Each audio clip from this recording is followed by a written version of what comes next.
I am ready! GMA Weather, serbisyong totoo ng GMA News. Well, Mike, mga kapuso, dalawang weather system ang nakakapekto ngayon sa bansa ayon sa Pag-asa. Una, yung hanging amihan na umiiral sa extreme northern Luzon at Intertropical Convergence Zone o ITCZ naman ang nakakapekto dyan sa Mindanao.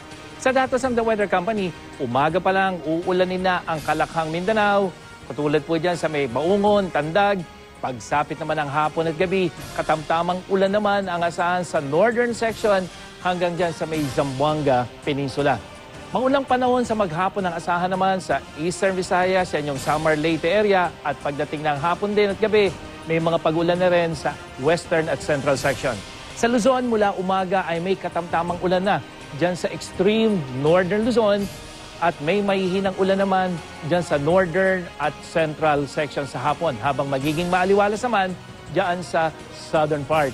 Kabilang na po ang Metro Manila kung saan maghapon na mababa ang tsansa ng ulan pero pagdating ng gabi bahagyang tataas yan 40%. Mga kapuso, may magaganap na partial solar eclipse bukas pero yung pag-eclipse na yan hindi makikita sa bansa. Nagkakaroon ng solar eclipse kapag dumaraan ang buwan sa pagitan ng araw at mundo.